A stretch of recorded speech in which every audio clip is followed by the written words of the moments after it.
नमस्कार दोस्तों, बहुत बहुत स्वागत है आप सबका। दोस्तों आज आप जानेंगे रामायण कॉरिडोर के बारे में और इस कॉरिडोर के माध्यम से भारत चीन को पड़ोसी से दूर रखने की पूरी तैयारी कर रहा है।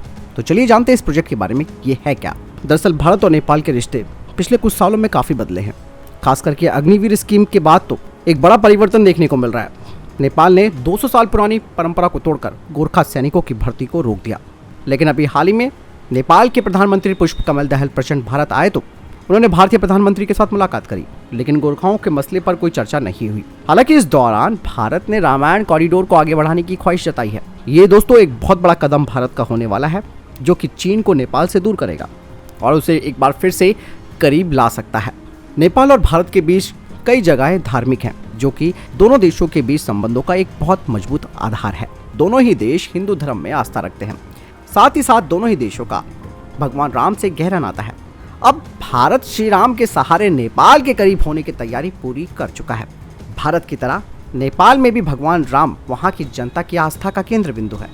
अब भारत एक नेपाल तक एक ऐसा रेलवे नेटवर्क तैयार करने की तैयारी कर रहा है, जो कि चाइना को वहां पर पछाड़ देगा और भारत और नेपाल की साझा विरासत को आगे बढ़ाने में मददगार साबित होगा। दरअसल भारतीय रेलवे रामायण कॉरिडोर के जरिए नेपाल तक एक ट्रेन चलाना चाहती है। ये रेलवे लाइन नेपाल में जनकपुर को भारत से जोड़ेगी और स्पेशल ट्रेन पूरे भारत में हिंदुओं के पवित्र स्थलों को कवर करेगी, जिसमें कि भगवान राम की जन्मस्थली अयोध्या के साथ सीतामढ़ी, बक्सर, वाराणसी, प्रयाग, चित्रकूट, नासिक, हम्पी, रामेश्वरम, कांचीपुरम और भद्राचलम जैसे स्थान शामिल है। भारतीय विदेश मंत्रालय की तरफ से कहा गया है कि इस प्रोजेक्ट पर कार्य प्रगति पर चल रहा है। रामायण दोस्तों आप सब जानते हैं कि भगवान राम की जीवनी है। कहा यह जा रहा है कि रामायण कॉरिडोर दोनों देशों के हिंदुओं को उन जगहों तक लेकर जाएगा जिनका जिक्र रामायण में हुआ है।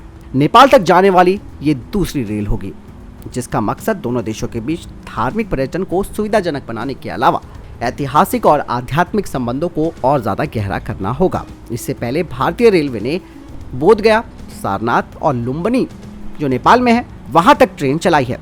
लुम्बिनी में महात्मा बुद्ध का जन्म हुआ था। उन्होंने भारत के बोधगया में ज्ञान प्राप्त किया और पहला उपदेश सारनाथ में दिया था।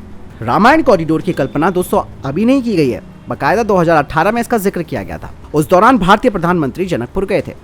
ये जगह माता सीता की जन्मस्थली है और यहाँ पर जानकी मंदिर भी है। उस दौरान जनकपुर में तत्कालीन नेपाली पीएम केपी शर्मा ओली ने प्रधानमंत्री का स्वागत किया था। प्रधानमंत्री मोदी का तीसरा नेपाल दौरा था। वहीं दूसरी तरफ 2022 में ही दोस्तों चाइना ने नेपाल को बेल्ट एंड रोड इनिशिएटिव यानी कि BRI के तहत तिब्बती पठार की सुरंगों में ब्लास्ट करके एक trans Himalayan multi dimensional connectivity network की पेशकश की। चीन नेपाल में रेल नेटवर्क बिछाने में लगा है। ऐसे में रामायण कॉरिडोर उसके प्रभाव को कमजोर करने में मददगार साबित हो सकता है। लेकिन दोस्तों वहीं दूसरी तरफ नेपाल की सरकार ने BRI प्रोजेक्ट के लिए चीन से ग्रांट की मांग की है। CPN माओवादी सेंटर के उपाध्यक्ष अग्नि सबकोटा के नेतृत्व में एक प्रतिनिधि मंडल ने कम्युनिस्ट पार्टी ऑफ चाइना के नेताओं के साथ बैठक के दौरान ये प्रस्ताव रखा है। कहा यह जा रहा है कि सबकोटा ने तर्क दिया है कि अगर चीन रियायती कर्ज के बजाय कुछ प्रोजेक्ट्स का निर्माण अनुदान से करता है तो इससे आर्थिक विकास करना आसान होगा। कहा यह जा रहा है कि चीनी पक्ष ने भी संदेश को काफी पॉजिटिव वे से लिया है। नेपाल की मीडिया का कहना है कि सबकोटा ने एक प्रेस कॉन्फ्रेंस में कहा कि हमने चीनी पक्ष से चौकियों को व्यवस्थित बनाने और तातोपानी, केरुंग, कोरला, यारी और अन्य चौकियों के संचालन को फिर से शुरू करने का आग्रह किया। सबकोटा ने कहा कि चीन ने आर्थिक क्षेत्र में तरक्की की है, हम इससे बहुत कुछ सीख सकते हैं।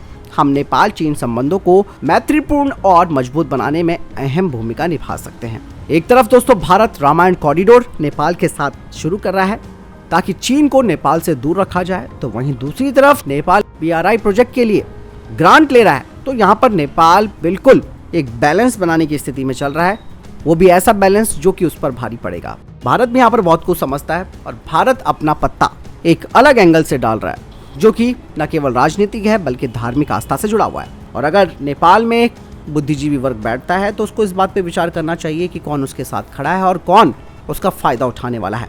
वैसे आपको क्या लगता है, मुझे कमेंट सेक्शन में लिखकर जरूर बताइएगा। जय हिंद, वंदे मातरम।